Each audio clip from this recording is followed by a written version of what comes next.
Tafadhol Ustaz.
Assalamualaikum Ustaz Alam. Waalaikumsalam. Ini Afwan, moderator Ustaz Kolis sedang berhalangan nampaknya. Antum langsung masuk Oke. ya. Ya.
Oke, kita mulai ya. Assalamualaikum warahmatullahi wabarakatuh. Waalaikumsalam warahmatullahi wabarakatuh. A'udzubillahi minasyaitonir rajim. Bismillahirrahmanirrahim. Alhamdulillah rabbil alamin. Allahumma shalli ala Muhammad wa ala ali Muhammad. Rabbana zalamna anfusana wa illam taghfir lana wa tarhamna lanakunanna minal khasirin.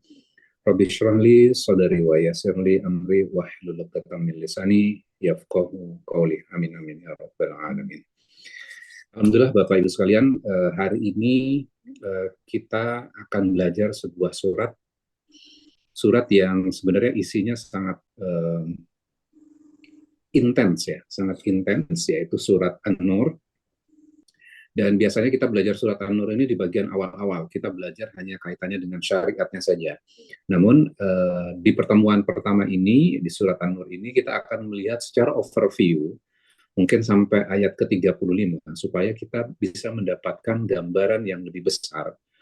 Goal besar dari surat An-Nur ini tentang apa sih sebenarnya? Ya. Nah, kita akan belajar itu, kita akan run through beberapa ayat sekaligus sampai ayat 35. Jadi Bapak Ibu sekalian, silahkan diambil Al-Qur'annya, surat An-Nur, surat ke-24 di dalam Al-Qur'annya. Saya bantu share juga di sini sebentar.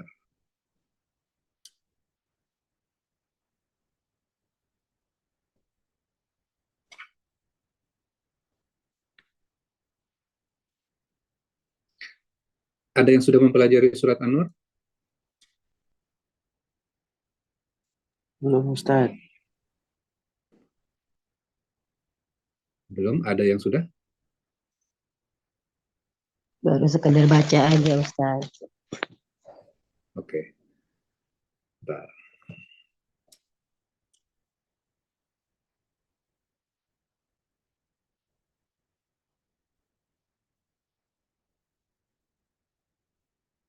Udah kelihatan?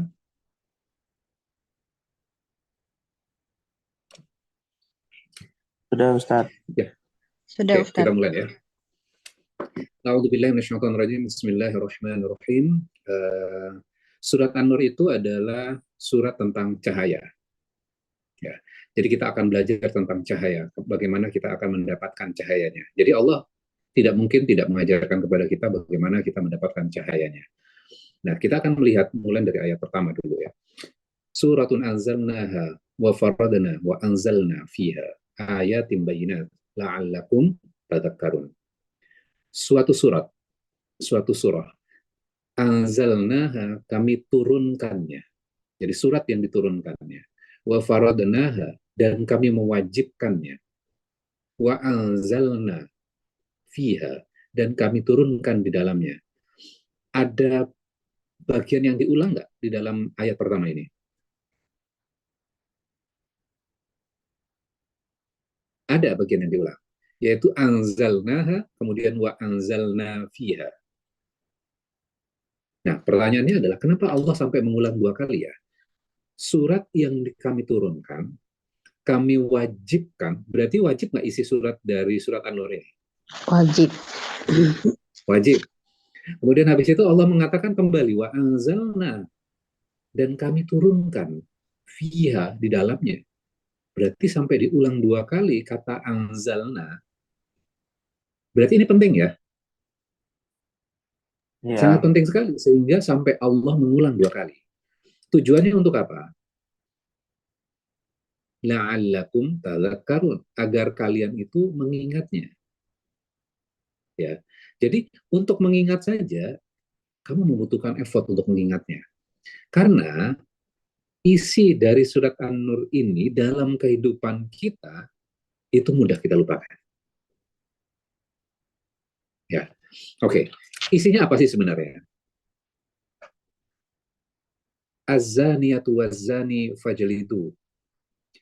Pezina perempuan dan pezina laki-laki, maka deralah mereka. Kulla wahidin minhuma mi'ata jaldah.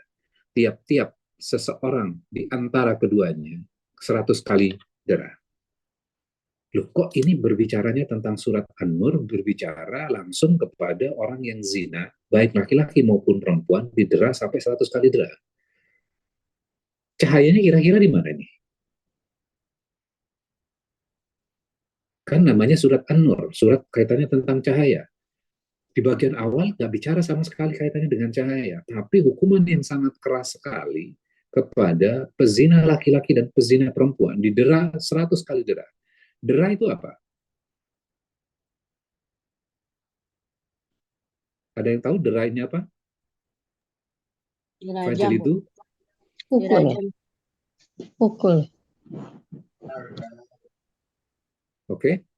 Ada yang dirajam, ada yang dicambuk, kemudian ada yang dipukul. Jadi fajr itu didera, dicambuk 100 kali dera. Siapa yang dicambuk ini? Yang dicambuk ini adalah orang-orang pezina yang dia belum menikah. Tapi kalau sudah menikah, itu dirajam. Jadi hukumannya berbeda tuh ya. Satu, yang belum menikah didera 100 kali dera.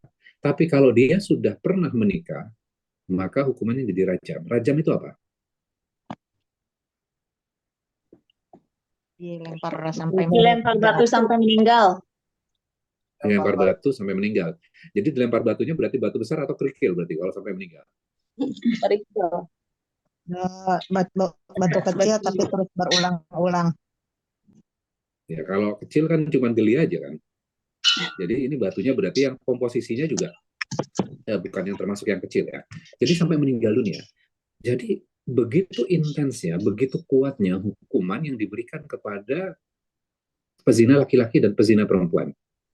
Ya. Kemudian pertanyaan berikutnya adalah, apakah semua pezina yang dihukum dera 100 kali dera ini atau sampai dihukum rajam? Ternyata ada syaratnya. Ya. Masih ada saksi. Sebentar, saya cari ayatnya dulu. Oke. Ayat keempat ya.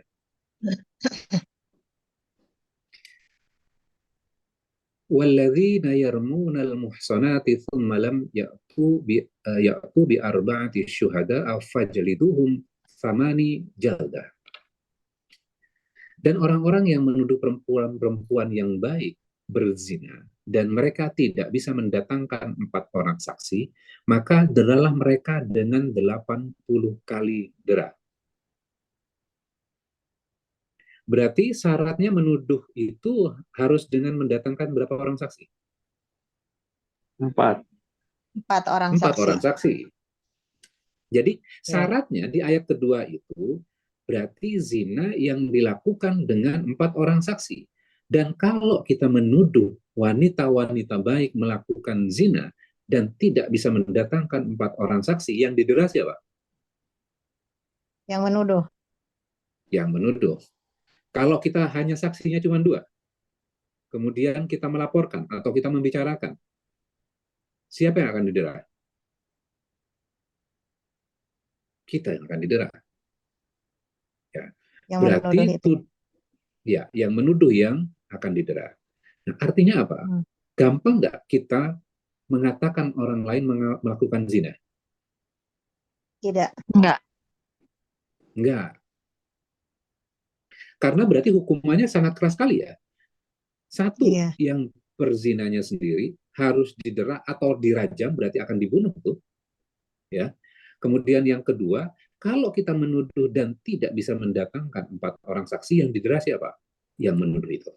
Menuduh. Wow. Ayat bagian-bagian awal di dalam surat An-Nur ini hukuman yang sangat keras sekali ya berarti ya.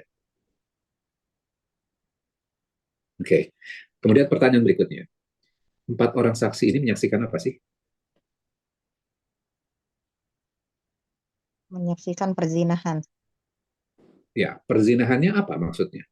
Apakah masuk ke dalam hotel, check-in, atau menyaksikan apa?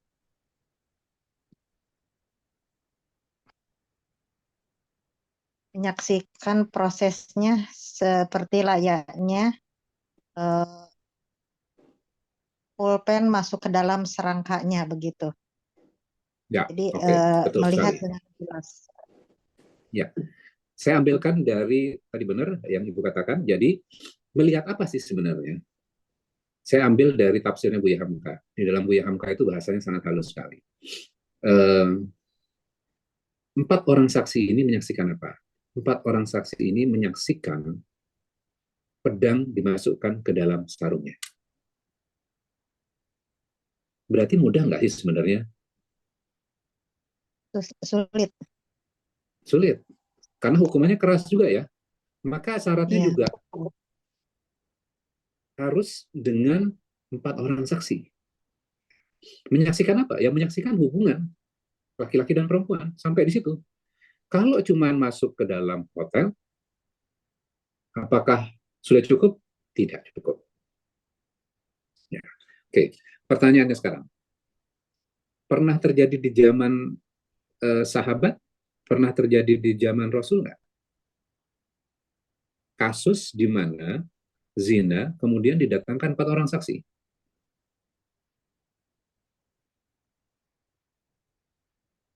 Jawabannya adalah tidak pernah ada.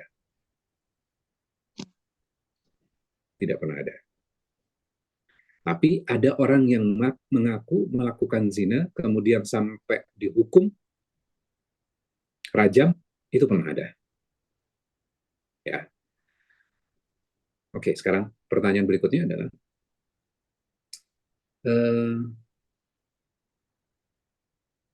ada nggak sih sebenarnya zina yang dilakukan dengan 4 orang saksi? Coba Bapak Ibu sekalian berpikir, ada nggak zina yang dilakukan dengan 4 orang saksi? Kalau ada, model seperti apa zinanya? Susah kayaknya Ustaz. Nggak mungkin orang menyaksikan perzinahan.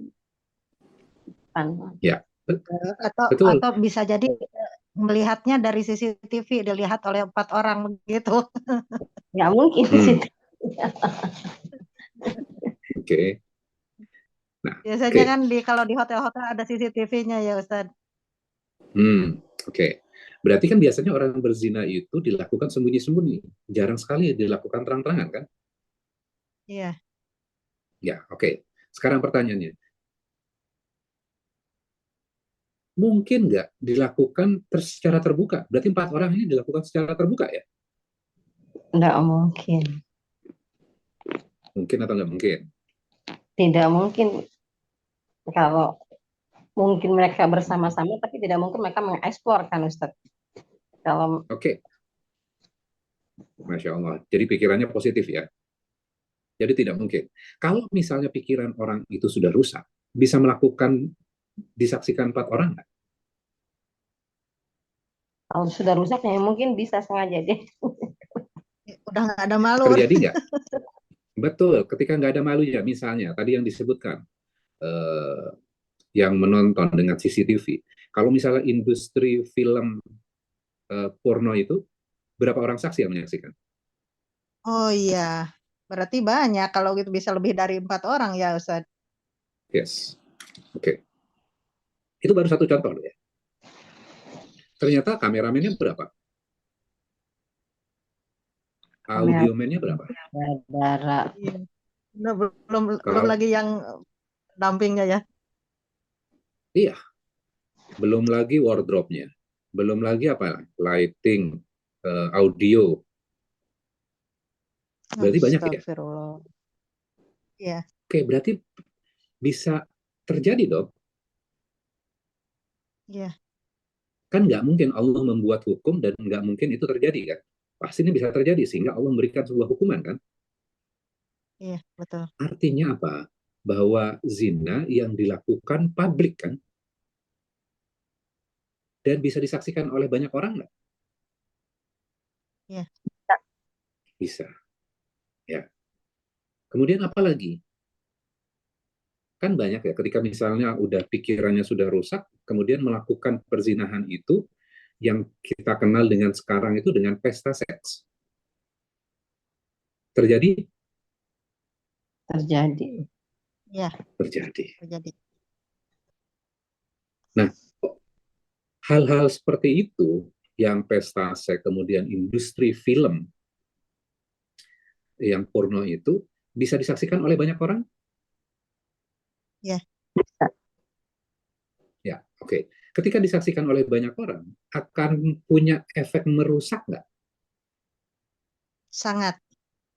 Sangat. Oke. Iya, Bisa disaksikan orang yang sudah menikah? Bisa. bisa. Bisa. Bisa disaksikan orang yang belum menikah? Bisa. Sangat.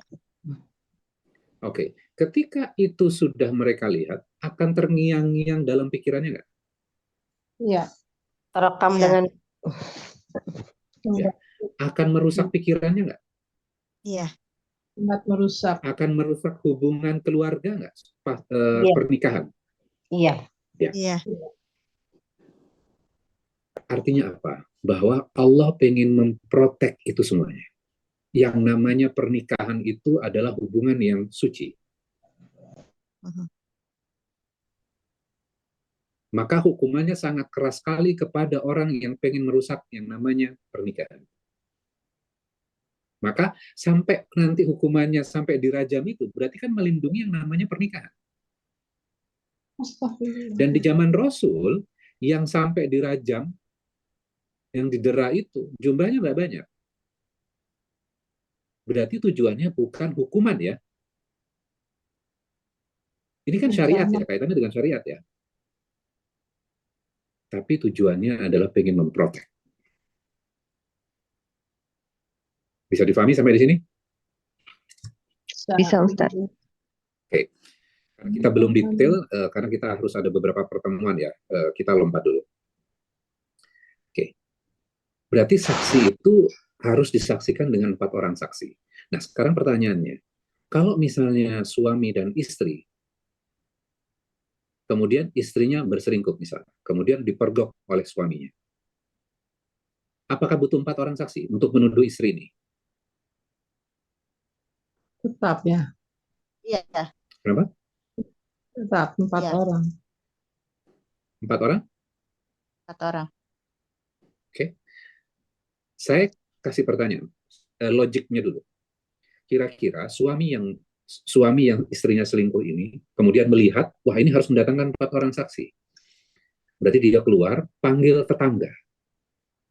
Ya kan? Paling dekat kan tetangga kan? Iya. Ayo Iya. ikut saya. Ngapain? Nonton istri saya. Aduh, Kalau mungkin itu Kira-kira bagaimana tidak, ya? berarti kan dia Ber- Berarti dengan dia sendiri sebagai suaminya sudah cukup kalau gitu ya berarti. Kalau sampai iya, mengajak betul. yang lain mengedarkan ya. Ya, dan sehancur-hancurnya hati suami yang dihianati oleh istrinya, masa dia tega mengajak orang lain nonton istrinya digituin sama orang lain? Ya, Iya. maka Allah kasih solusinya. Solusinya apa? Ya, walladzina yarmuna azwajahum wa lam yakul lahum syuhada'u illa anfusuhum fa syahadatu ahadihim arba'u syahadatin billah. Dan orang-orang yang menuduh istrinya berzina, padahal mereka tidak mempunyai saksi-saksi selain diri mereka sendiri, maka kesaksian masing-masing orang yang 4 orang saksi itu diganti dengan 4 kali bersumpah atas nama Allah. Hmm. Jadi tinggal dia bersumpah saja atas nama Allah bahwa dia mengatakan perkataan yang benar. Apakah cukup 4 saksi, 4 sumpah ini? Ternyata enggak. Ada sumpah yang kelima. Sumpah yang kelima, laknat Allah akan menimpanya jika dia termasuk orang-orang yang berdusta.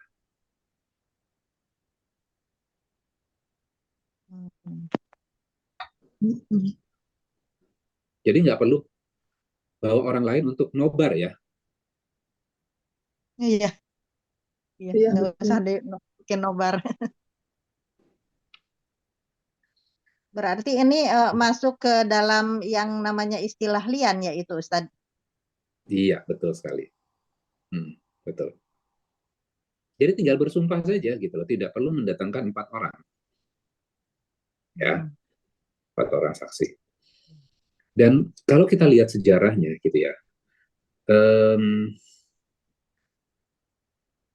di zaman sahabat pun nggak ada tuh Abu Bakar, Umar dipanggil menjadi saksi orang melakukan perzinahan. Ya, itu belum ada. Gitu ya. Dan ketika suami dan istri ini, gitu ya, ini terjadi pada zaman Rasul juga. Ada seorang suami yang menyaksikan ada orang yang berada di atas perut istrinya. Maka dia bersumpah. Kemudian kalau istrinya merasa tidak melakukan, kira-kira ada solusinya? Tentu ada. Solusinya adalah istri terhindar dari hukuman dera atau rajam, dia bersumpah atas nama Allah bahwa suaminya orang-orang yang berdusta. Kemudian sumpah yang kelima, laknat Allah akan menimpanya jika suaminya termasuk orang-orang yang benar. Berarti sumpah lawan sumpah ya. Iya, betul. Iya. Maka istrinya bisa terhindar dari hukuman. Maka akan dilihat tuh, mana yang akan mendapatkan laknat berikutnya, istrinya atau suaminya. Dan biasanya ketika itu terjadi, maka mereka sudah dipisahkan. Mereka sudah nggak sepakat kan, berarti? Iya. Maka dipisahkan. Oke. Jadi kelompok pertama di dalam surat An-Nur ini, kaitannya dengan apa? Hukuman yang sangat keras sekali kepada pezina, dan hukuman yang keras sekali kepada orang yang menuduh orang lain melakukan zina. Oke, kemudian berikutnya, kelompok yang kedua. Kelompok yang kedua itu mulai dari ayat ke-11. Ayat ke-11 ini berbicara tentang apa? Fitnah yang diberikan, yang ditujukan kepada ibu kaum muslim. Ibu kaum muslim siapa? Istri Rasul. Salah satunya siapa yang dituduh di sini? Siti Aisyah. Siti Aisyah dituduh melakukan perselingkuhan. Iya, Siti Aisyah. Istri Rasul. Siti Aisyah dituduh melakukan perselingkuhan. Siapa yang menuduh itu? Siapa yang melempar tuduhan? Siapa yang menyebarkan tuduhan itu? Itu dilakukan oleh kaum musyrik, kemudian disebarkan oleh kaum muslim. Bahkan disebarkan oleh sahabat-sahabat yang ikut perang bersama Rasulullah.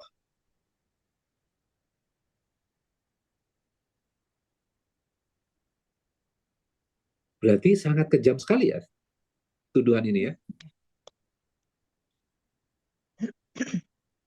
Ditujukannya kepada Rasul. Kalau musyrik Mekah, apa namanya, kaum Mekah ya, Quraisy itu memerangi Rasul secara fisik. Di Madinah itu menyerang keluarga. Dan ini menyebabkan chaos nggak di kota Madinah pada saat itu? Pemimpin kota Madinah yaitu Rasulullah, keluarganya dituduh melakukan perselingkuhan. Dan kalau kita lihat di zaman kita sekarang aja, kalau pemimpin ada skandal, itu chaos nggak negaranya biasanya? Langsung kacau. Kacau. Maka Madinah pada saat itu terjadi kechaosan. Karena semua membicarakan hal ini. Maka Allah menjelaskan sesungguhnya orang-orang yang membawa berita bohong itu adalah golongan kamu juga. Janganlah kamu mengira berita itu buruk bagi kamu, bahkan itu baik bagi kamu. Saya ulangi lagi nih ya, saya baca lagi. Janganlah kamu mengira berita itu buruk bagi kamu, bahkan itu baik bagi kamu. Berita buruknya apa? Fitnah. Fitnah perselingkuhan itu, Allah mengatakan, itu nggak buruk, itu baik buat kamu. Peringatan. Oke, sekali lagi, di dalam pikiran kita harus ingat bahwa ini tentang an-nur, tentang cahaya. Nanti saya akan jelaskan lagi. Apa hubungannya hal ini, statement ini, ayat ke-11 ini di dalam Al-Quran ini, hubungannya dengan cahaya nantinya.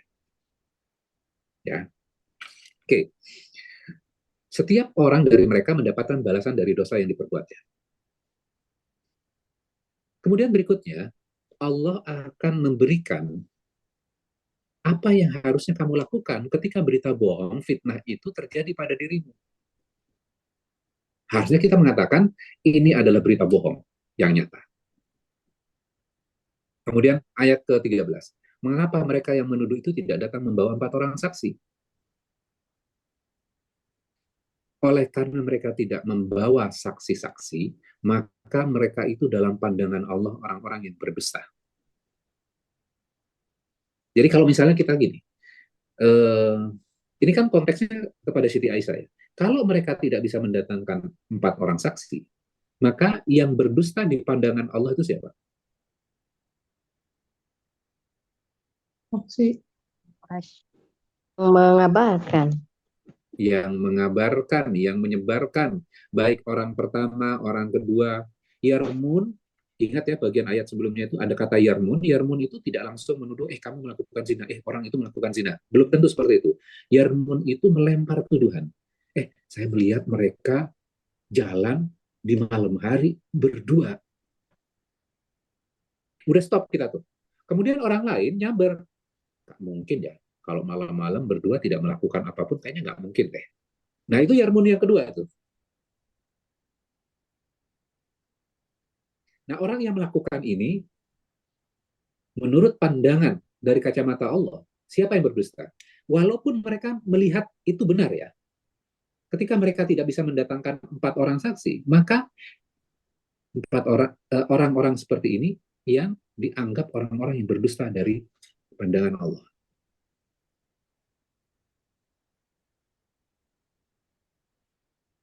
Jelas sampai di sini?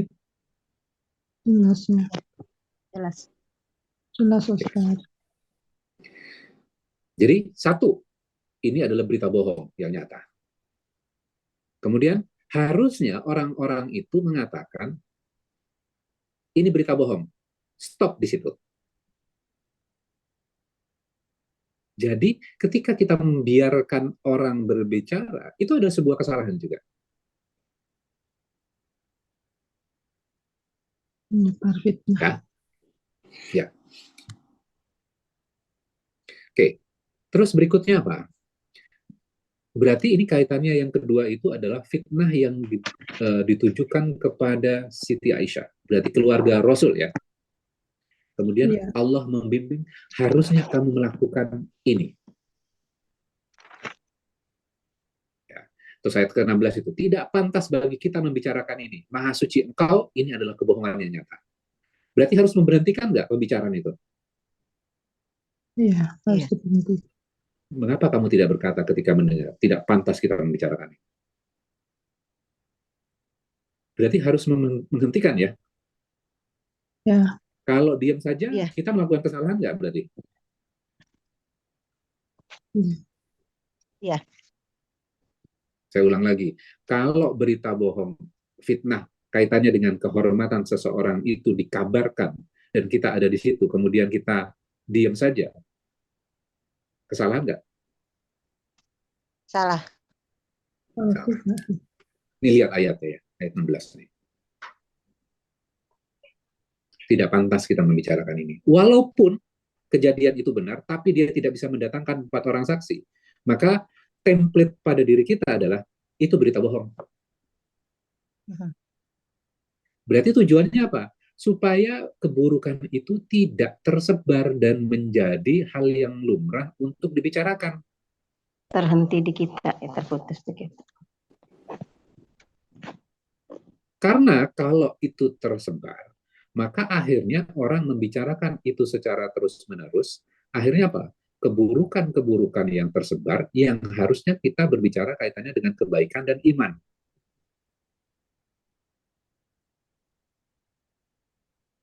Ya, oke, terus berikutnya. Kita nggak bahas detailnya dulu ya. Maka berikutnya adalah Allah membimbing kepada kita. Apa yang dibimbing? Preventif supaya itu tidak terjadi, maka kamu harus melakukan apa? Kamu harus melakukan mulai dari ayat 21 kan? Oke.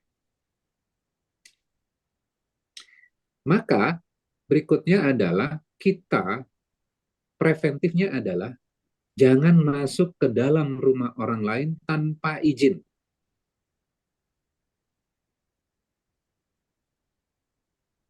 Ya, ini ayat 27 ya. Jangan memasuki rumah orang lain tanpa meminta izin dan memberi salam. Itu preventifnya. Masuk akal nggak? Karena kalau misalnya kita kaji satu-satu, kita nggak dapat flowing-nya ya. Maka kita tidak diizinkan masuk ke dalam rumah orang lain tanpa meminta izin dan memberi salam. Nah, ini kebiasaan nih biasanya nih. Kita datang ke rumah orang lain, ketok-ketok, Assalamualaikum, Assalamualaikum. Pintunya kebuka nih. Kemudian kita buka sedikit, kemudian kepala kita nongol. Ada orang nggak di dalam? Sambil masuk. Sambil masuk.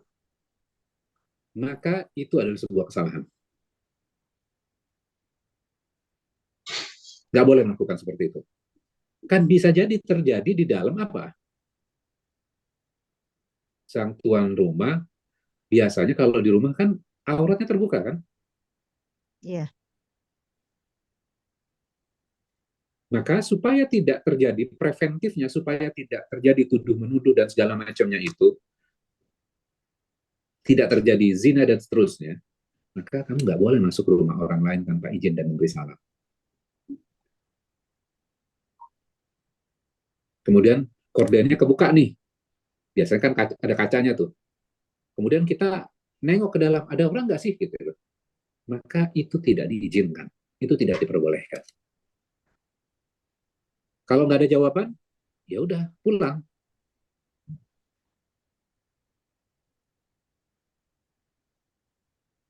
Kalau misalnya orang tuan rumahnya mengatakan, Waalaikumsalam, tapi saya nggak bisa terima tamu. Ini penting. Kemudian kita maksa masuk. Itu kesalahan nggak?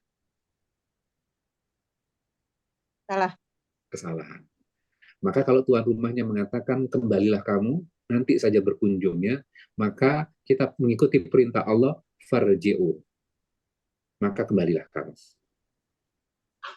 Ini loh agama, gitu loh. Jadi kita berpikir kaitannya ibadah itu tentang sholat, kemudian puasa saja, gitu ya. Ternyata ini bagian dari agama, ini bagian ibadah loh.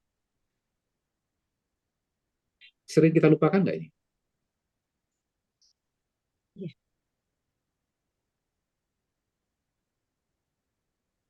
Sering ya? Oke. Berikutnya. Berarti preventifnya satu apa lagi? Tadi apa? Jangan masuk ke dalam rumah orang lain tanpa izin dan Tanpa izin dan memberi salam. memberi salam. Oke. Terus berikutnya apa? Berikutnya adalah kepada laki-laki yang beriman, jaga pandangannya.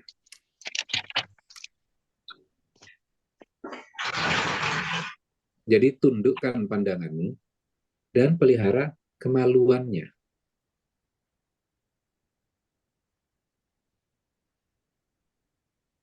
Jadi suruh tundukkan pandangan, menjaga kemaluan. Itu lebih suci. Terus kalau perempuan apa? Kalau perempuan, satu, menahan pandangannya, kemudian menjaga kemaluannya. Kemudian berikutnya apa? Ada tambahannya buat perempuan. Jangan menampakkan perhiasan, berarti disuruh untuk apa? Bihumurihinna ala juyubihinna. Menutupkan kerudung. Jadi orang Arab itu untuk jilbab, kerudung itu ada yang model sampai di leher, ada yang cuma kepala saja, itu namanya beda-beda. Ada yang sampai dada, itu beda namanya. Yang di dalam Al-Quran ini disebutkan bihumurihinna, yaitu dari original katanya dari khimar. Khimar itu artinya penutup kepala, jadi mukanya terbuka, kemudian kain itu dijuntaikan sampai ke perutnya. Itu namanya khimar. Ini loh yang dibahas dalam Al-Quran. Itu spesifik namanya, khimarnya. Jadi kalau kita sebutnya, jilbabnya sampai sepanjang mana? Sepanjang sampai dalam perutnya. Itu ya. Jadi, syaratnya apa saja? Preventifnya? Jangan masuk ke dalam rumah orang lain Ya. tanpa izin Terus dan yang kedua? memberi salam. Kemudian Ya, yang untuk kedua? laki-laki yang beriman,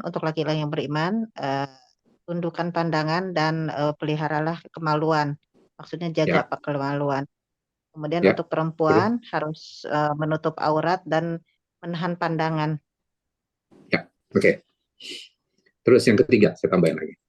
Yang ketiga apa? Buat yang masih sendiri, maka nikahkan. Wow, ternyata aturannya preventifnya seperti itu ya, di dalam Islam ya.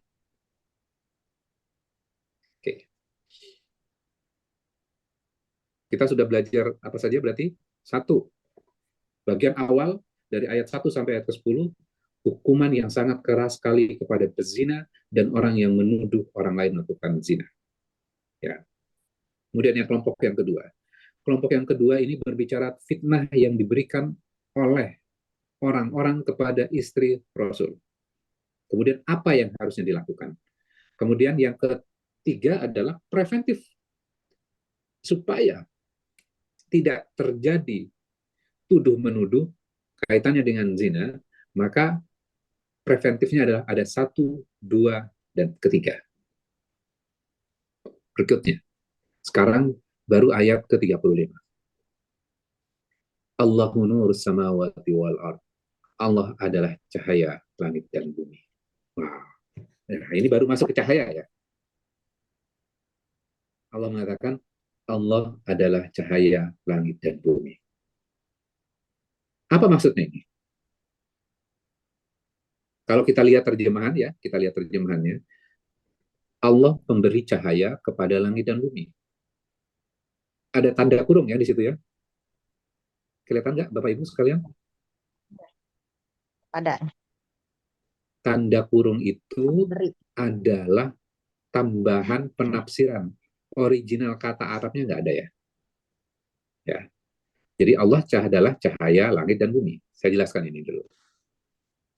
Dalam bahasa Arab itu, ini kita belajar nahwu sedikit ya. Dalam bahasa Arab itu dikenal ada namanya kata sifat. Dan satu lagi tentang ide. Kalau bahasa Arabnya itu masdar. Jadi kata sifat dan ide saja ya, untuk supaya gampang kita memahaminya. Nah, saya berikan contoh supaya Bapak Ibu sekalian bisa relate saja. Saya punya kalimat. Yang pertama ini, laki-laki itu adalah pria yang berilmu. Yang berilmu itu adalah kata sifat. Menjelaskan siapa? Laki-laki itu. Menjelaskan laki-laki itu. Betul. Saya punya kalimat yang kedua. Laki-laki itu adalah ilmu. Nah, ilmu ini masdar namanya. Laki-laki itu adalah ilmu. Beda nggak dengan kalimat pertama?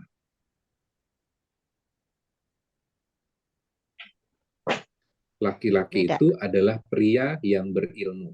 Kalimat yang kedua, laki-laki itu adalah ilmu. Beda? Beda. Beda. Bedanya apa? Ya kalimatnya Ustadz. Enggak. Jadi bedanya gini. Satu laki-laki yang memiliki ilmu, yang satu lagi laki-laki itu adalah contohnya sebagai ilmu Allah. Ya. Oke. Yang kedua itu, laki-laki itu adalah ilmu. Artinya, ketika kita berbicara kaitannya dengan ilmu, berdiskusi kaitannya dengan ilmu, dalam pikiran kita itu pasti terpikir tentang laki-laki itu. Ketika kita berdiskusi ilmu apapun, mau tidak mau kita berpikir tentang laki-laki itu. Berarti ilmunya sangat luar biasa ya dia. Ya. Jadi penekanannya kalimat yang kedua itu lebih powerful dibandingkan kalimat yang pertama. Bisa dipahami? Iya. Bisa atau enggak? Kalau enggak saya ulang. Bisa ya? Oke. Nah, di dalam ayat ini Allah tidak mengatakan Allah pemberi cahaya dan langit dan bumi, tapi Allah mengatakan Allahu nurus samawati wal ard. Allah adalah cahaya langit dan bumi. Sama nggak? Laki-laki adalah ilmu. Ini Allah adalah cahaya langit dan bumi. Sama. Jadi kalau kita berdiskusi kaitannya dengan cahaya, maka tidak kita akan berbicara yang terbersit dalam pikiran kita, ini pasti Allah. Bisa dipahami? Nah, cahaya ini apa sih sebenarnya, berbicara tentang apa? Satu, di dalam Al-Quran itu, Allah seringkali menjelaskan satu yang kaitannya dengan fisikal. Fisikal itu apa? Yang bisa kita lihat. Kemudian yang kedua, sesuatu yang tidak bisa kita lihat. Kebenaran spiritual. Jadi cahayanya ini bisa cahaya secara fisik dan juga bisa cahaya yang kaitannya dengan spiritual. Ya, kita simpan dulu tuh. Kemudian kita lanjutkan. Mathalu nurihi kamishkatin fiha misbah. Perumpamaan cahayanya seperti lubang di dalam pelita. Wah, apa ini? Al-misbahu fi zujajah. Pelita itu di dalam kaca. Berarti ini menjelaskan tentang apa sih sebenarnya? Cahaya. Pelita itu di dalam kaca.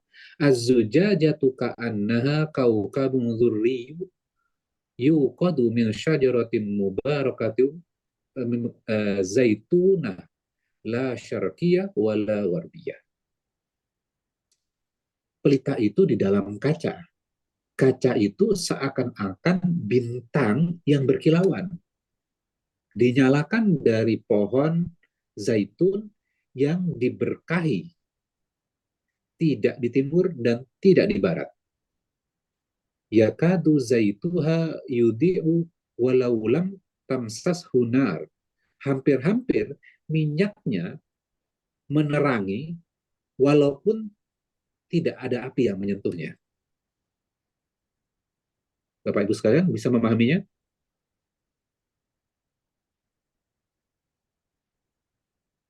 Nggak ada jawaban, saya anggap paham ya. Perlu diterangkan juga, Ustadz.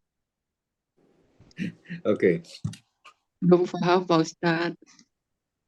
kirain diem pada merenungkan gitu ya. Lagi Nurun mikir ala juga, nur. lagi mikir Ustadz, tapi nggak kepikir. Oke. Nah, ketika kita paham beberapa ayat kaitannya dengan 35 dan 36, kita akan memahami keseluruhan lebih mudah mulai dari ayat pertama sampai ayat 34-nya, kemudian ayat setelahnya. Karena core-nya di sini nih sebenarnya. Apa itu cahaya atas cahaya? Ayat ini kan memberikan perumpamaan. Perumpamaan itu kan harusnya mudah buat kita kan. Tapi kalau kita renung-renungkan, ini apa sih sebenarnya berbicara tentang apa? Ya udah deh, kadang-kadang kalau kita baca terjemahan Al-Quran atau baca Al-Quran gini, ya udah deh, pokoknya cahaya lah. Kita nggak berhenti untuk berpikir. Nah, sekarang kita berhenti untuk berpikir dulu di ayat ini. Oh, ternyata udah 1 jam ya. Lanjut dulu ya. Saya jelaskan secara simpel aja. Berarti perumpamaan cahaya Allah itu, Allah di dalam ayat 35, makalu nurihi kamishkah. Kamishkah itu apa? Mishkah itu apa? Jadi kalau kita punya rumah, orang Arab dulu itu punya rumah, punya dinding, ya dindingnya seperti ini. Kemudian ada lubang di sini. Jadi kayak mimbar, tahu mimbar? Tempat imam. Tahu. Nah, bayangkan tempat yang seperti itu, tapi di dinding. Jadi ada area yang dicekung gitu, kemudian di situ ditaruh lampu. Lampunya bayangkan lampu templek. Tahu lampu templek? Tahu? Tahu. Yang harus dinyalakan, ada minyaknya ya, kemudian ada sumbunya, kemudian sumbu itu kita nyalakan, kemudian setelah dinyalakan dengan korek api, kemudian kita tutup dengan kaca. Supaya apa? Supaya nggak terkena angin kan? Nah, lampu itu ditaruh di lubang itu. Artinya lubang di dalam dinding itu untuk melindungi. Kalau rumahnya pintunya dibuka, angin akan masuk ke dalam rumah kan? Iya. Iya, Maka dinding itu terlindung dari angin seperti itu. Kemudian karena bentuknya cekung, maka ketika lampu dinyalakan akan memendarkan cahaya ke berbagai macam sisi. Oh. Bayangannya kayak lampu mobil, tahu lampu mobil yang di depan itu? Kan bentuknya Tahu. cekung seperti ini ya? Iya. Lampunya kecil, tapi dia akan memendarkan cahaya ke depan. Nah, itu adalah mishkah. Bisa difahami? Bisa. Iya. Ya. Bisa. Kemudian misbah. Misbah tadi saya gambarkan dengan lampu templek ya. Ini kan harus generasi jadul untuk bisa paham ini ya. Lampu templek itu ya. Kemudian al-misbahu fi zujajah. Di dalam kaca. Pelita itu, lampu itu di dalam kaca. Tadi saya udah jelaskan. Az-zujajatu ka'annaha kaukabun. Kaca itu seperti bintang durriyah yang berkilauan. Jadi kacanya saja seperti bintang yang berkilauan. Kemudian dinyalakan dari minyak dari pohon zaitun yang diberkahi. Apa yang maksudnya diberkahi ini? Apa itu zaitun? Terus apa itu la syarqiyah wala gharbiyah? Tidak di timur dan tidak di barat. Saya kasih penjelasan seperti ini. Kalau kita punya sederetan pohon dari timur dan ke barat, sejajaran ya, supaya mudah saja. Kemudian yang timur ini, ketika matahari terbit, yang akan mendapatkan full cahaya itu yang di timur atau yang di barat? Timur. Di timur. Karena yang barat sebagian akan tertutup oleh pohon yang lain kan? Iya, betul. Oke. Ketika di siang hari semua bisa mendapatkan cahayanya. Tapi di bagian bawahnya belum tentu mendapatkan cahaya di pohon itu kan? Iya. Iya. Kemudian dia bergeser ke barat. Yang akan mendapatkan full cahaya yang barat atau di timur? Yang barat. Yang barat, oke. Wah, ini pintar-pintar ibu-ibu nih. Bapak-bapaknya Alhamdulillah. nggak ada yang jawab soalnya. Oke, berikutnya. Nah, apa pohon yang diberkahi ini? Ternyata dia tidak di timur dan tidak di barat. Berarti dia posisinya di tengah kan? Iya. maka pohon Iya. zaitun yang diberkahi ini selalu mendapatkan full cahaya. Jadi yang diberkahi ini selalu mendapatkan cahaya. Oh. Berarti dia mau pagi, waktu duha, siang hari, jam 2, jam 3 sore, jam 5 sore, dia selalu mendapatkan cahaya. Pohon ini yang dikatakan pohon yang diberkahi. Oke, tadi di awal saya tadi mengatakan bahwa cahaya ini berbicara satu kaitannya dengan fisikal, yang fisik, dan yang kedua kaitannya dengan spiritual. Tadi saya menjelaskan yang kaitannya dengan fisik nggak? Dengan Iya, fisikal saya yang menjelaskan bisa kaitannya dengan fisik dilihat, tadi. Belum, Ustaz. yang bisa dilihat. Yang bisa dilihat, lampu tadi kan bisa dilihat, dinding tadi bisa dilihat kan? Iya. Ayat ini menjelaskan itu. Iya. Tapi ada bagian yang lain yang kaitannya dengan spiritual. Sebenarnya ini menjelaskan apa sih sebenarnya? Ini menjelaskan kaitannya dengan ruh. Ruh itu kan cahaya ya? Iya. Sebelum diturunkan ke bodinya kita, ke badannya kita, ruh kita ada di mana?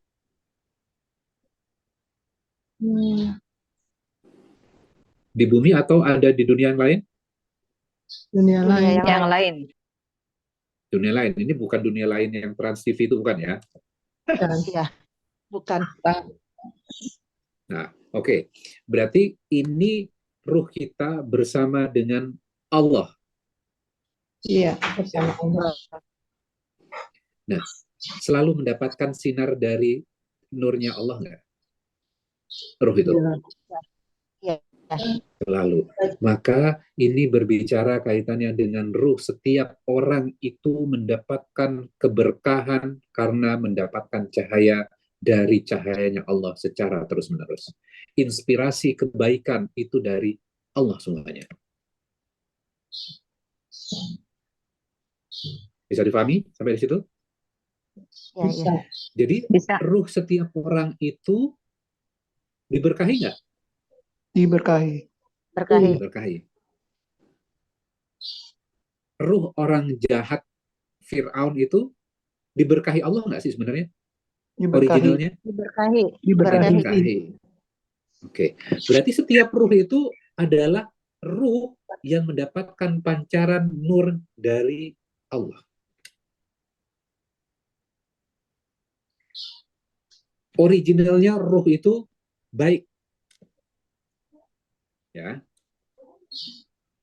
Kemudian apa hubungannya dengan nurun ala nur, cahaya atas cahaya? Kemudian kalau kita lihat, kita lompat supaya cepat.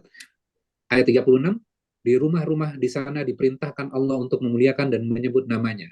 Jadi cahaya Allah itu di rumah-rumah yang di sana telah diperintahkan Allah memuliakan dan menyebut namanya. Di sana bertasbih namanya, atas namanya, di waktu pagi dan petang. Ini berbicara tentang buyutin, rumah-rumah ini berbicara tentang apa? Penafsirannya dua. Satu, rumah-rumah kita. Kemudian yang kedua, rumah-rumah Allah, yaitu masjid. Dan menyebut namanya di waktu pagi dan petang. Nah, sekarang ini, ketika pagi dan petang, pagi itu berarti kan ketika subuh hari. Ketika petang, maghrib dan sholat isya. Nah, ketika kita sholat, apa yang kita baca sangat keras? Ketika sholat maghrib, isya, dan subuh. Al-Fatihah. Surat. Al-Fatihah, Surat-surat. Dan Surat pendek atau surat. surat-surat pendek. Surat-surat pendek itu apa? Berasal dari mana? Al-Quran. Al-Quran, Al-Fatihah dari mana? Al-Quran. Mekah. Al-Quran juga. Biasanya surat-surat pendek diturunkan di Mekah. Oke, surat-surat pendek diturunkan dari Mekah. Berarti kan berasalnya sebenarnya dari Al-Quran ya semuanya. Al-Fatihah dari Al-Quran, surat-surat pendek atau surat yang panjang itu berasal dari Al-Quran semuanya. Ketika maghrib, isya, dan subuh, kita baca lantunkan sangat keras sekali. Bukan sangat keras, keras. Dibandingkan duhur dan asar. Nah, ruh kita itu ada nurnya. Al-Quran itu nur nggak? Iya. Iya. Nur. Oke. Ketika kita sholat di malam hari itu, maghrib, isya, dan subuh, dan kita membaca Al-Quran, maka dari langit itu, ya dari langit, maka akan terlihat seperti kilauan bintang-bintang yang bersinar.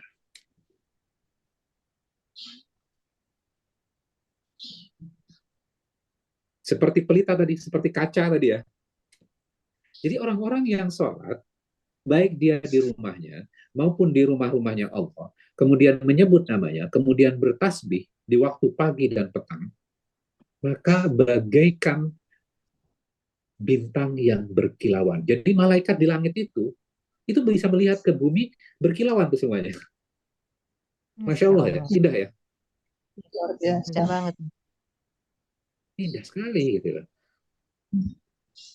Itu namanya nurun ala nur, cahaya atas cahaya.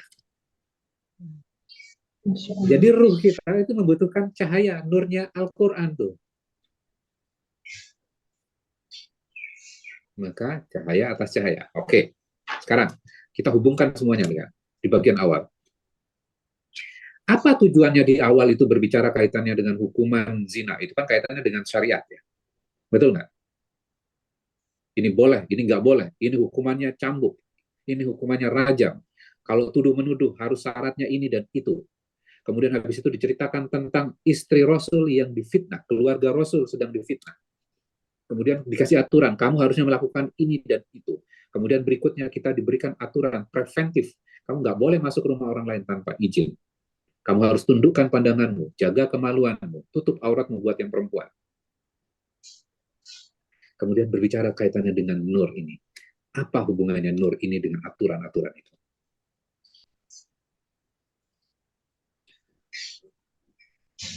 Coba. Silakan. Kira-kira.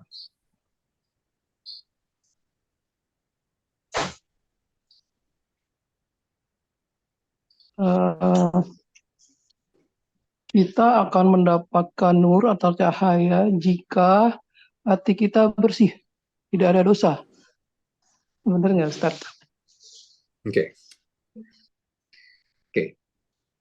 Ternyata, kalau kita lihat flowing-nya ya, awal-awal diberikan sebuah aturan, dan kemudian aturan lagi, aturan lagi.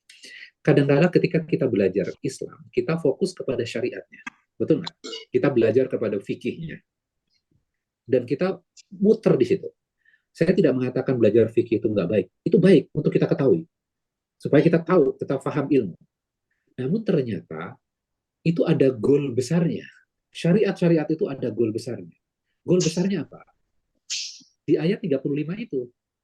Ketika kita melanggar syariat itu, kaitannya dengan zina, kaitannya dengan menuduh zina, kemudian kita tidak masuk ke rumah orang lain, kita melanggar aturan-aturan itu, ketika kita tidak menundukkan pandangan, tidak menjaga kemaluan, maka cahaya di dalam ruh kita itu akan perlahan-lahan akan padam. Mati. Akan mati. Bintang tadi yang lampu tadi, yang kaca tadi, itu akan kotor. Maka kita tidak bisa merasakan cahayanya Allah di situ. Ketika kita sholat, kita tidak akan merasakan kenikmatan cahaya Allah itu. Dan ketika kita baca Quran, ketika kita belajar ilmu, kita tidak bisa merasakan tuh cahayanya Allah. Kalau aturan-aturan yang Allah berikan itu, kita abaikan. Dilanggar. Oh, berarti aturan yang sangat ketat kaitannya dengan zina tadi, syariat kaitannya dengan zina tadi, untuk memprotek apa sebenarnya? Memprotek cahaya. Memprotek Kita. ruh kita, nurnya kita. Berarti kaitannya dengan imannya kita kan berarti? Iya. Gitu loh. Jadi tujuan hukuman yang sangat keras itu, tujuannya bukan hukumannya loh sebenarnya. Tujuannya apa sebenarnya? Untuk memprotek iman di dalam hati kita. Iya. Kalau kita kan berpikir makin kita keras menghukum, kita menegakkan syariah Islam, Allahu Akbar, berteriak seperti itu. Enggak, Allah maafkan kok itu. Makanya kalau kita lihat ayat ke-11 tadi, jangan berpikir itu buruk bagi kamu. Fitnah itu loh. Itu baik buat kamu. Loh, baiknya di mana? Kan kita sedang menderita, kita sedang difitnah, kita sedang direndahkan oleh orang lain. Kehormatan perempuan loh itu. Keluarga Rasul difitnah. Anaknya Abu Bakar difitnah. Kaum muslim chaos pada saat itu. Kemudian diperintahkan, jangan berpikir itu buruk. Berpikir saja kita dilarang. Berpikir buruk saja dilarang. Itu baik buat kamu. Baiknya di mana? Apa hubungannya dengan Nur? Ketika penderitaan, kita merasa dilecehkan, kita merasa dinistakan, kemudian kita marah, kita kesel, maka ketika penderitaan itu hadir pada jiwa kita, maka di dalam jiwa kita itu akan ada ruang yang terbuka. Ketika ada ruang yang terbuka, maka cahaya itu akan masuk ke dalam hati kita. Jadi ternyata formulasi yang Allah berikan di dalam surat An-Nur ini, penderitaan-penderitaan itu ditujukan supaya kita mendapatkan nurnya Allah. Dan jangan berpikir itu buruk. Itu baik buat kamu. Nah, kalau kita akan fokus kepada penderitaannya ya, Iya. curhat sama teman segala macam, ada tujuannya itu baik kok, supaya nurnya Allah masuk pada diri kita. Dahsyat ya surat An-Nur ya berarti. Masya Allah, Ya. dahsyat sekali, Ustaz. Benar banget. Jadi pikiran-pikiran buruk itu bagaikan jelaga ya Ustadz ya. Bagaikan jelaga. Jelaga itu kotoran ya? Iya, jelaga itu Ya. kotoran Ya. yang Minyaknya kotor. yang Ya. akan menutupi perlahan-lahan akan menutupi mata hati kita ya. Iya, betul. Ya berarti dahsyat sekali ya surat An-Nur ini. Maka kita Iya. lihat ya di awal tadi Allah mengatakan surat ini, isi surat ini kamu butuh effort untuk mengingatnya. Ingat saja butuh effort ya. Dan kamu mudah melupakannya. Maka Allah ingatkan berulang-ulang. Maka surat An-Nur ini dibaca berulang-ulang supaya kita ingat. Karena dalam keseharian nuduh orang lain itu kan gampang ya. Tapi dari kacamata Allah itu sangat besar sekali. Dan ketika kita melakukan itu, maka cahaya itu akan sulit masuk pada diri kita. Jadi kita berkutatnya sama permasalahan-permasalahan, problem-problem. Jadi akhirnya kotoran-kotoran itu akan menempel di kaca hati kita tuh, sehingga cahaya itu sulit tembus ke dalam hati kita.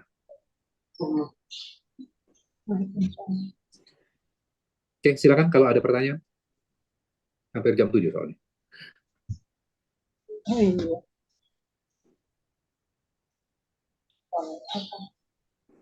Ya, silakan Bapak Ibu. Ini karena moderatornya Mas Solis nggak ada.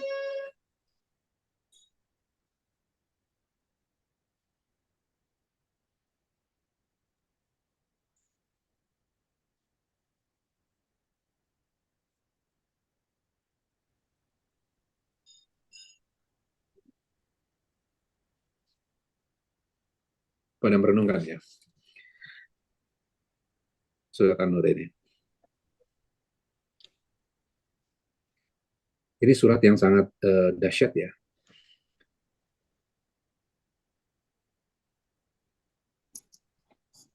Assalamualaikum Ustadz. Waalaikumsalam warahmatullahi Apaan mau nanya Ustadz untuk Ya, yang silakan.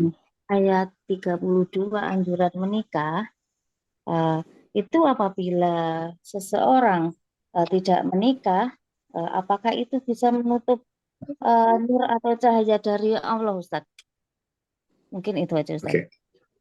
Ya, pertanyaannya menarik nih. Kalau nggak menikah, nurnya dapat atau enggak? Gitu. Dua-duanya dapat. Tapi ketika menikah, gini. Ketika belum menikah, biasanya kan kita kepikiran si dia, betul nggak? Siapa yang akan jadi jodoh saya? Terus mencari kan? Ketika sudah punya calon saja, itu kan akan kepikiran terus, betul nggak? Ini Bapak Ibu pernah muda kan? Pernah. Pernah ya? Oke. Jadi sebelum menikah biasanya kan pikiran kita terfokus kepada calonnya kita. Ya. Ya. Namun setelah kita menikah, setelah menikah, hati lebih tenang nggak sih sebenarnya? Iya.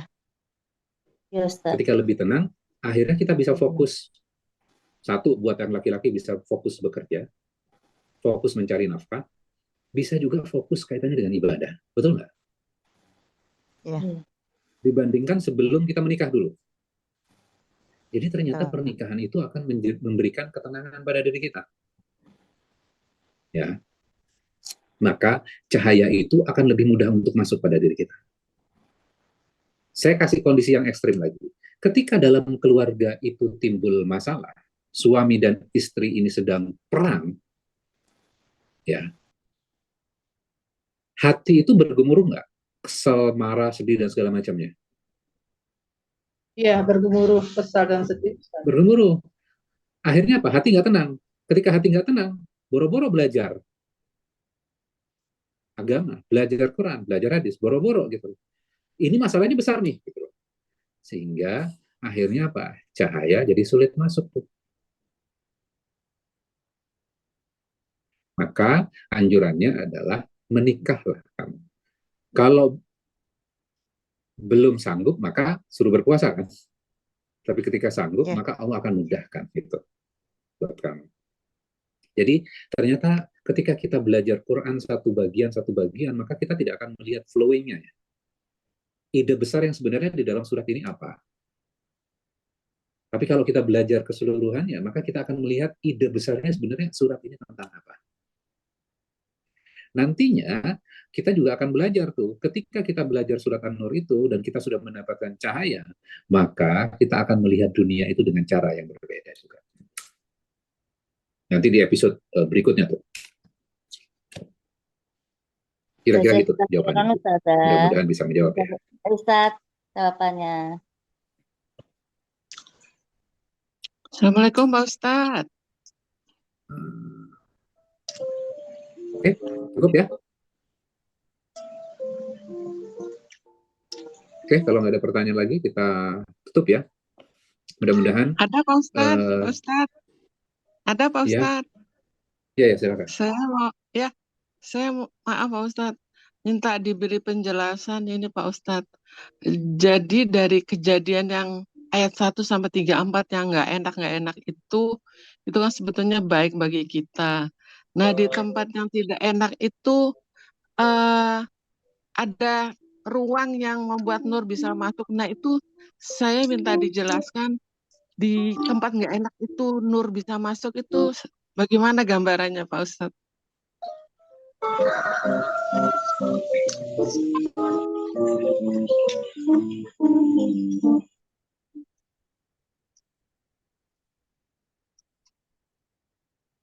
Suaranya belum terdengar.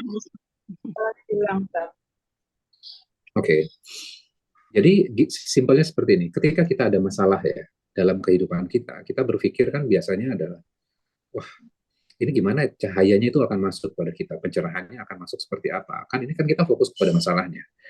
Ya, kita akan fokus masalahnya ketika kita nggak punya ilmu. Tapi kalau kita punya ilmu, ya katakanlah kita nggak punya ilmu deh, yang sederhana gini.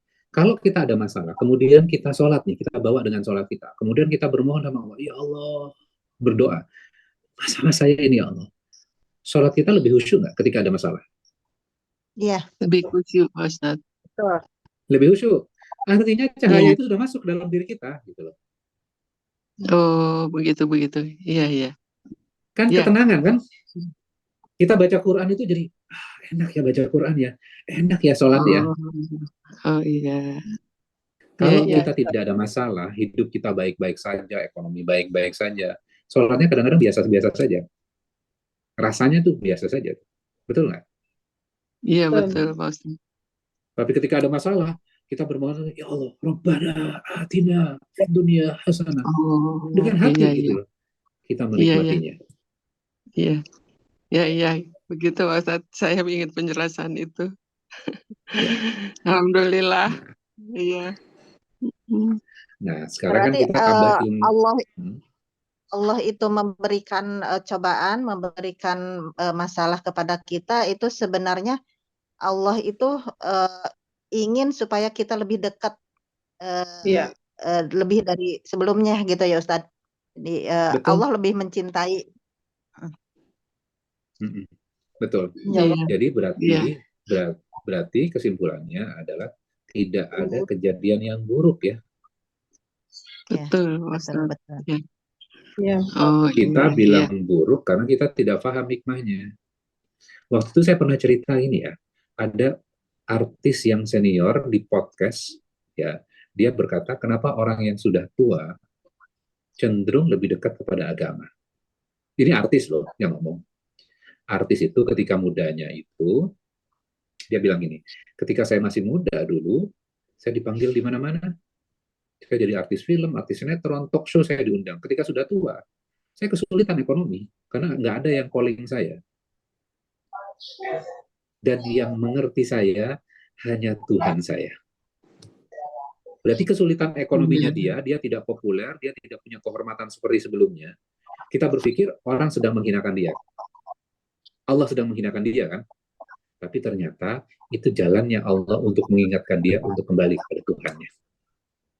iya. Sama kan berarti? Betul. Jadi kesulitan-kesulitan hidup itu sebenarnya adalah kebaikan untuk kita kembali kepada Tuhan kita. Ruh kita mendapatkan nurun ala nur, cahaya di atas cahaya. Sehingga kita jadi terang kembali. Betul nggak? Betul, betul. Dan cahayanya Allah itu, gini, saya kasih ilustrasi gini. Kita kan butuh cahaya. Ketika malam hari kita menyalakan lampu nggak? Iya. Oke. Ketika di bandara, tempat landing, tempat take off itu menyalakan lampu kan? Iya. Iya. Oke. Karena cahaya matahari tidak ada. Iya. Maka dibuatlah lampu itu. Ketika cahaya matahari itu muncul, maka cahaya yang dibuat oleh manusia itu bermanfaat nggak? Tidak. Tidak. Tidak. Yang Dimatikan saja. Ketika ada cahayanya matahari, ingat cahaya, kita bicara cahaya, ini berarti dari Allah ini, maka cahaya yang dibuat oleh manusia itu tidak akan memberikan manfaat sama sekali. Paling manfaatnya kecil saja. Ya, oke. Sering nggak kita dapat inspirasi dari orang lain? Dari sejarahnya dia, ceritanya dia, peristiwa kehidupannya dia. Bisa memberikan inspirasi buat kita nggak? Bisa. Bisa. Orang yang pulang haji, pulang umroh, bercerita, bisa memberikan inspirasi buat kita nggak? Bisa. Sangat. Kita dengerin misalnya ceramah misalnya. Bisa memberikan inspirasi buat kita nggak? Bisa. Bisa. Oke. Tapi kadang-kadang setelah seminggu kemudian cahaya itu jadi redup nggak? Iya. Habis kalau nggak dicas terus. Pengajian dengan inspirasi kita pengen berubah segala macam. Tapi setelah pulang sibuk dengan masak, sibuk dengan keluarga, jadi lupa tuh cahayanya mulai redup lagi. Maka cahaya-cahaya yang dibuat oleh manusia-manusia itu akan memberikan cahaya untuk dirinya dan orang-orang di sekitarnya. Betul? Betul. Namun ketika ada cahaya Allah, nur Al-Quran, ada Al-Quran di situ, maka cahaya Al-Quran ini akan menutup cahaya dari yang lain. Seperti sinarnya matahari tadi. Ya.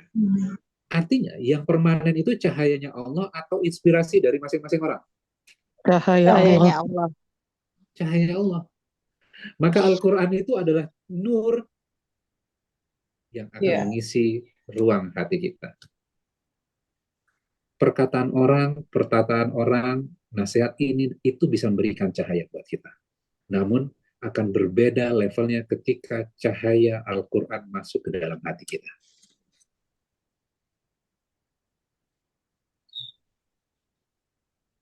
Bisa memahami ayat ini? Penjelasan saya? Bisa. Tapi saya tidak mengatakan bahwa kita nggak boleh belajar sama seseorang, sama ustadz. Nggak boleh. Nggak seperti itu. Itu akan tetap kita akan mendapatkan cahayanya tuh. Tapi powerful Al-Quran jauh lebih besar. Maka karya ulama-ulama dalam kitab-kitab itu setelah mereka mempelajari Al-Quran,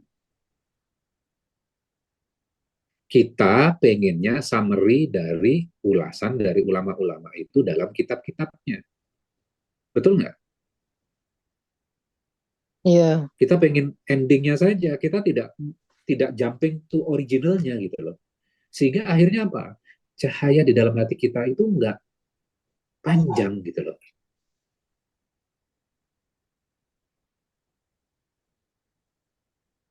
Kadang-kadang kita baca kitab-kitab ulama kita pengen kesimpulan dari ulama, pendapat ulamanya.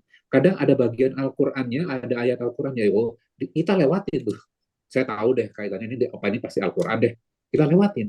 Malah Al-Qur'annya dilewatin, fokus kepada pendapat pengarang kitabnya. Terjadi nggak? Benar nggak seperti ini? Iya. Betul. Itu termasuk kata-kata mutiara motivasi gitu ya, Ustaz? Iya, betul. Baik. Berarti kita jangan sampai gini, kita ngaji boleh, kita belajar kitab-kitab itu boleh, gitu. Tapi jangan tinggalkan Al-Qur'annya. Jangan merasa cukup kita sudah belajar kitab ini, kitab itu. Jangan merasa cukup seperti itu. Karena originalnya itu Al-Quran loh. Maka Allah membicarakan Allah nurus samawati wal ard, Allah adalah cahaya langit dan bumi ini. Apa cahaya Allah itu?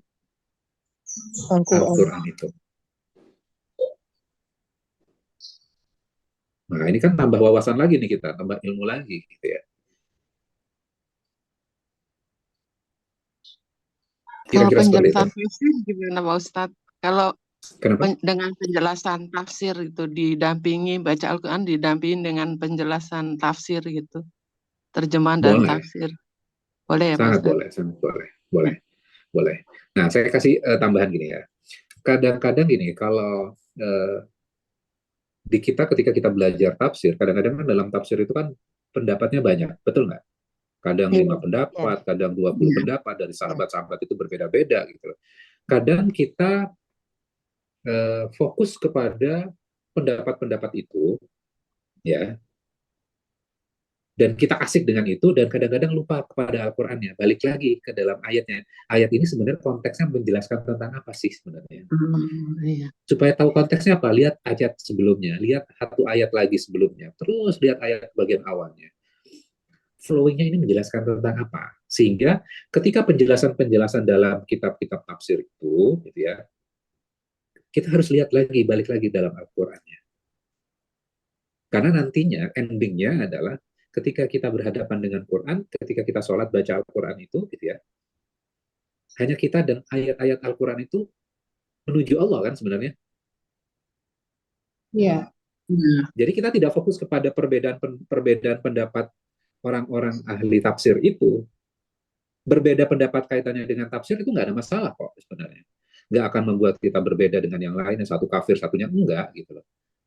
Itu pendapat-pendapat. Jadi kita balik lagi kepada Al-Quran. Oh, ternyata ayat ini tentang ini ya.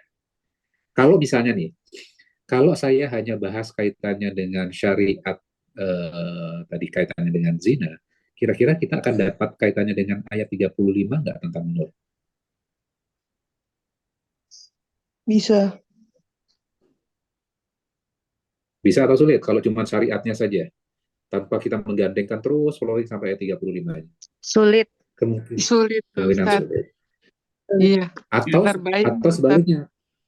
Ya, atau sebaliknya kalau kita bahas ayat 35 saja tanpa mengaitkan dengan ayat pertama, maka kita tidak dapat gambaran utuhnya juga. Yes. Jadi larinya nanti filsafat. Betul nggak? Ayat 35 itu kaitannya dengan filsafat kan sebenarnya. Filosofi hidup kan.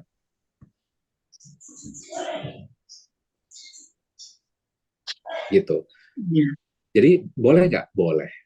Boleh. Baca, kemudian ada tafsirnya, boleh. Cukup? Udah 1,5 jam? Ya. Cukup, Ustaz. Cukup ya? Syukran, Ustaz. Ya, ini perut saya juga udah keroncongan juga ini soalnya. Sudah kasih alarm ya. Iya, alarmnya. Dapur Ustaz, sudah berbunyi itu soalnya. mau tanya sedikit Ustadz. Jadi kalau yang bukan santri, yang kurang paham bahasa Arab segala gitu, jadi kalau baca Al-Quran kita lihat terjemahannya aja gitu ya. Kalau belum paham juga baru lihat tafsirnya. Begitu ya Ustadz, biar Boleh. supaya Iya, benar-benar memahami Al-Quran. iya, boleh. Jadi Al-Quran itu bukan dihususkan buat santri saja. Al-Quran itu ditujukan buat seluruh manusia. Jadi ilmunya yang dalam sekali tentang agama bisa memahami, ilmunya yang baru dataran permukaan saja itu juga bisa memahami. Karena Allah tahu yang namanya manusia, ada yang pintar, ada yang biasa-biasa saja, Allah tahu kok. Jadi setiap level itu bisa memahami kok sebenarnya. Asalkan apa? Asalkan mau saja. Jadi bukan hak prerogatif pesantren saja ya kaitannya Al-Quran. Siapapun bisa mempelajarinya. Ya, karena waktu itu kan saya pernah cerita ya, orang Amerika nggak tahu bahasa Arab, nggak bisa ngaji bahasa Arab, kita kan bisa ngaji bahasa Arabnya ya. Orang Amerika nggak bisa ngaji bahasa Arabnya, dia hanya baca terjemahan, akhirnya dia masuk Islam dengan baca terjemahan saja. Jadi Al-Quran tetap memberikan nur ya buat dia ya. Iya. Ya, jadi jangan takut untuk mempelajari Al-Quran. Boleh melalui terjemahannya saja nggak? Boleh. Kan tahapan awal kan? Saya tidak akan melarang, wah nanti isinya nggak seperti itu. Nggak. Tahap awal boleh melalui terjemahan dulu. Kemudian step by step kita tumbuh dan tumbuh. Karena Islam itu bukan kita, oh saya sudah berislam, saya sudah baik, kita sudah soleh. Enggak. Tapi Islam itu berprogres. Improve perlahan-lahan. Jadi Islam kita itu proses untuk akhirnya kita menemukan Allah dan keyakinan terhadap Allahnya itu makin besar. Ya. Oke, cukup kita tutup dengan doa kafaratul majelis. Subhanakallahumma wa bihamdika asyhadu an la ilaha illa anta astaghfiruka wa atubu ilaik. Mohon maaf jika ada yang kurang berkenan. Wabillahi taufiq wal hidayah. Wassalamualaikum warahmatullahi wabarakatuh. Waalaikumsalam warahmatullahi wabarakatuh. Allah